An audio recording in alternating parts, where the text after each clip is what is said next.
Hey everyone, Scott here to discuss Knuckles, starring Idris Elba and Adam Pally, directed by Carol Banker, Brandon Trost, Ged Wright, Jeff Fowler, and Jorma Taccone.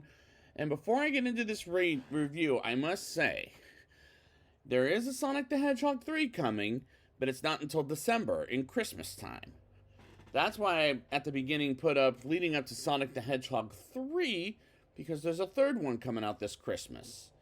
So, for now, I'm here to discuss this mini-series called Knuckles, based on a character I actually had a toy of when I was a kid, but I don't have him anymore. But I remember he was a pretty violent character in the when I was younger, and now I've seen Sonic the Hedgehog 2, and he is pretty menacing until he gets eventually turned into a good person by the end of it, or a good echidna. I don't know if I'm saying that right. Please forgive me.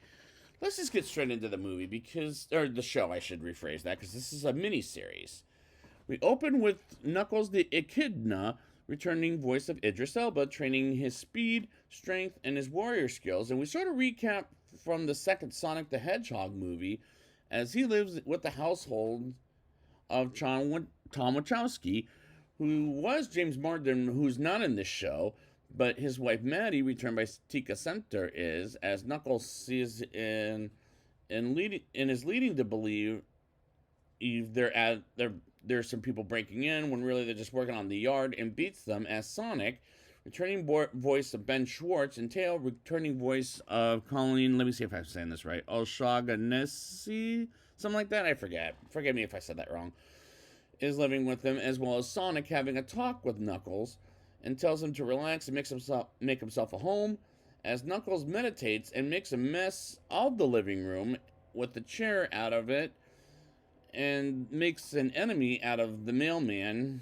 and Maddie grounds Knuckles, and we pick up with Wade Whipple, returned by Adam Pally from the first two movies, falling against a little 8-year-old girl named Susie while she insults him like a devil she's acting like. And Jack Sinclair tells Wade to score a strike and misses one pin by a notch. And Jack goes on the team with Susie, and it gets rid of Wade. And none of this is working for me while the show follows not just Knuckles, but also Wade, who are characters that one was a bad guy for half the second Sonic movie, while Wade never really mattered in the movies too much. Knuckles gets a surprise visitor from Chief Pachacamac, something like that. I forget if I'm saying that right. Forgive me. Voiced by Back to the Future's Christopher Lloyd in a wasted role, as he tells him to work with Wade and go to the Tournament of Champions for Warriors in Reno, Nevada. And the effects are fine in this show, but the movies do it much better in my opinion. Knuckles trains with Wade to become a warrior and goes on a road trip with him to Reno. And Knuckles kind of annoyed me for half the show, despite I like Idris Elba, but his character was getting on my nerves after a while. At an agency called GUN, Agent Mason and Willoughby hear of Knuckles going out and calls a protege of Dr. Robotnik, who was Jim Carrey in the first two Sonic movies, but he's also not in the show, but his protege is, while Wade takes Knuckles to a bowling alley, as Wade tells the story of his father, Pistol Pete, played by Carrie Elways later in the show, and another wasted role like in Rebel Moon, and he deserves better than these two shows I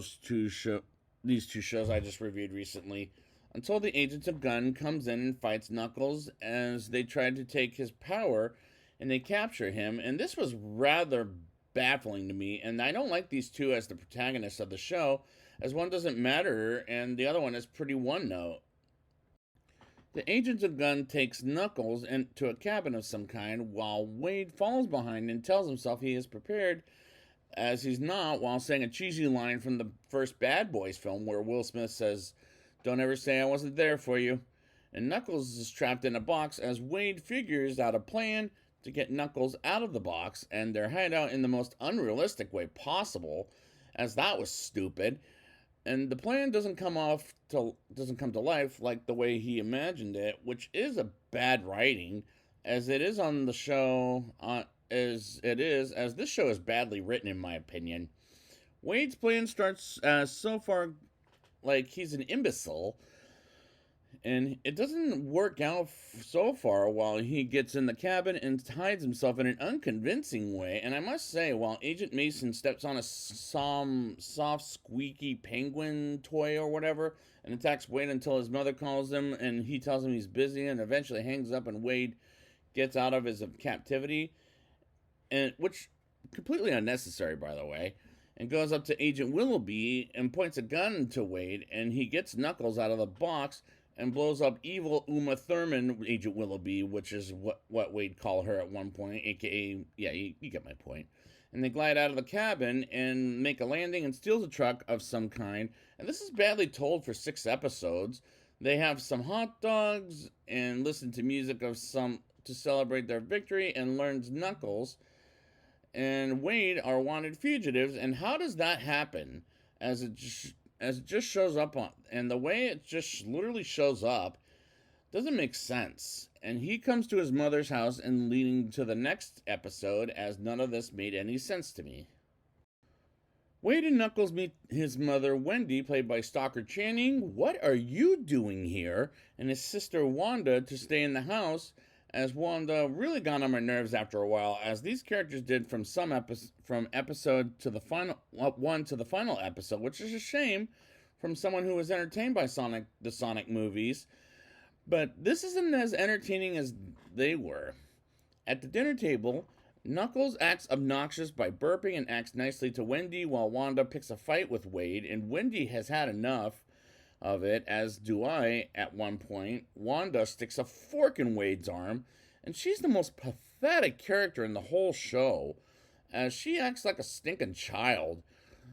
Wade cries because of the fork in his arm, and Knuckles comes in and sees a poster of movies as well as a bowling champion who happens to be his father, whom I brought up earlier at one point in the show, and shows him his jam, which is his favorite song, which happens to be All the Small Things, and explains how he would be at a bowling alley with his father before he abandoned him, which I didn't buy any of this as all, while Knuckles has some pie with and watch Pretty Woman with Stalker Channing's character, which is a Julia Roberts chick flick, and at the end of that scene they put the song on in the background, and that doesn't make me like Stalker Channing's character, but I do like her as an actress.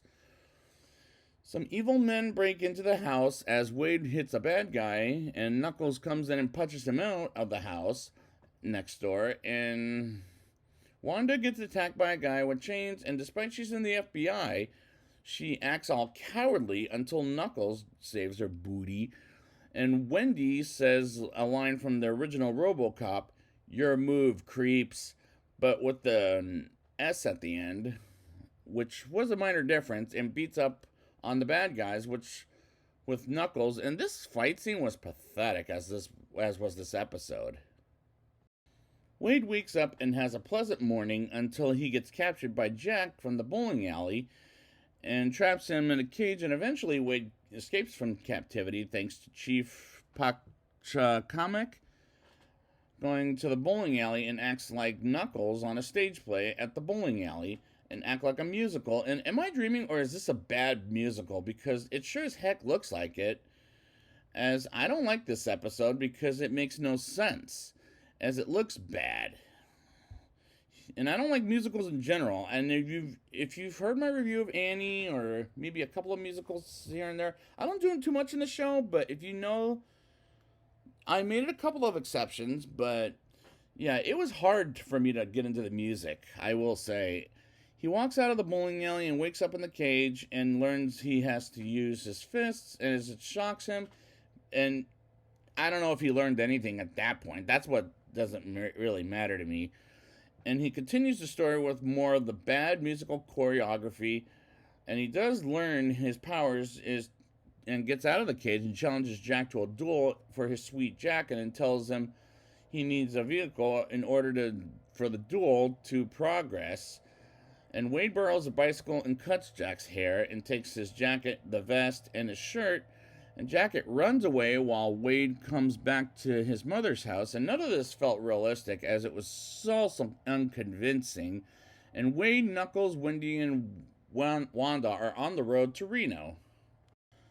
Knuckles and Wade go to Reno to go to the bowling tournament, and Wanda started not to make sense, starting with this episode, as was she ever, and she calls him a dork, and Pistol Pete comes in and shows off while Wade and Knuckles watch him and do so until Wade walks up to Pistol Pete.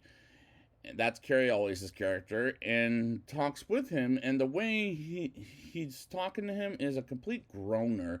He tells him he misses him as he's going to be in the tournament together, as they laugh rather awkwardly with each other. And I'm having a hard time with the show as it's getting worse as it keeps going. Agents Mason and Willoughby get captured and taken to the protege of Dr. Robotnik, and they ask the protege to give him the second chance to capture Knuckles, and somehow he does. For what reason? I don't know, and I don't care at this point. We get to the bowling alley at the tournament, and Wade and Pistol Pete play some great bowling by Pistol Pete and Wade, and at the end of the tournament, getting in the finals and catch up with each other, and really doesn't accept an autograph signing while catching up with Wade, and he asks why his father abandoned Wade many years ago, and gives Wade his jammers and his CD and hug it out, and he says he's sorry about abandoning him, while Wendy knows something is suspiciously happening with Pistol Pete and goes to his room, and, well, she goes to Wade's room and tells him he hurt her as well as her family, and Wade makes a choice to be a part of his father's life, and Agent Mason captures Wendy as Wade goes to Pistol Pete's penthouse with a balcony and shows Wade the agents of Gunn captured Wendy. And Carrie Elwes felt wasted in this role as another bad guy. And this whole episode is about catching up with Wade and Pistol Pete's relationship, and it doesn't work for me. Wade gets back to the room and brings Knuckles to them and takes him to the elevator as he left his name tag in the hotel room. And I just don't care at this point. And wait till the punchline comes in this next episode. This is going to make you laugh. Knuckles gets to the penthouse, and when he gets there, he beats up on the two agents as the audience learned Wade off screen told Knuckles it was a trap and tells Mason to stop hitting yourself was just ugh. Wade sneaks in and saves Wanda while he tries to save Wanda, but instead she wants to dislocate her thumb, which is completely cliche, as Knuckles gets the agents to a different world and with the rings from the Sonic games, and was just, oh my god. I was waiting for that this whole stinking show. Well, they're mostly used for Sonic, but anyways, they lit it in the final episode, and I thought, really? This is a little bit late. Pistol Pete arrives at the tournament, and Wade almost was disqualified until he eventually comes in before Pistol Pete almost takes the trophy away, and the tournament begins, and Susie plays with Wade. They play the game against Pistol Pete, and I wish I wasn't watching anymore at this point, but I have to keep going for the show. Knuckles sees Dr. Robotnik's protege as the protege beats up on Knuckles while Pistol Pete is giving himself some bad luck, like Wade did in the beginning of the show, and bowls a spare, and Wade almost does the same until the last pin does fall down slowly, and he wins the tournament until the battle between Knuckles and the protege barges in the fight, and Knuckles almost gets beaten by the protege as his power gets sucked out of him until Wendy and Wanda brings his metal hands, and bowls like Knuckles did at the bowling alley as he runs out of bowling balls, and Knuckles wakes up and takes his power back and gets the flames to disaster, and smashes the protege with a giant ball and carries it like Superman did in Superman Returns, as Pistol Pete almost steals the trophy, but Wendy punches Pistol Pete out, and Wade accepts the trophy and does a high five and get a mid-credits as they're on their way back home. And this final episode was just dull, and I was glad it was done at this point, but it's not the worst I've seen this year. And we'll both see Knuckles and Wade again in December in Sonic the Hedgehog 3 coming out, which makes me want to come back to Sonic more than Knuckles at this point. Now it's time for my rating. I'll give this show a 3.6 out of 10. I don't like Knuckles and Wade as the protagonists, while Knuckles is very one note, despite I like Idris Elba, and Wade never mattered in the two Sonic films, and he doesn't need an origin, as he doesn't matter here either. While the show is badly written enough as it is, while James Marsden and Jim Carrey doesn't show up, Jim Carrey, despite he's retired until this December, had a good reason. But James Marsden, was he doing anything while the show was being made? So he doesn't have a good reason, I don't think. The show is badly told for 6 episodes, and I like the scenes with Sonic, Tails, and Maddie even more than the 2 characters we follow for 6 whole episodes. And a couple of actors like Carrie Elways and Christopher Lloyd are wasted in the show, and the effects are not as good as the first 2 Sonic films, as I like those 2 movies more than this show. This show makes no sense, as the characters have no purpose whatsoever, as the characters were really getting on my nerves after a while, from episode 1 to the final episode, which is a shame from someone who was entertained by the 2 Sonic films, but this isn't as entertaining as they were, as this is a non-recommendation for the show, as it was obnoxious and it was more pathetic in my opinion. So I'd like to thank you guys for joining me, and I'll be back on December, depending on if that thing comes out, of Sonic the Hedgehog 3. And until then, gotta go fast.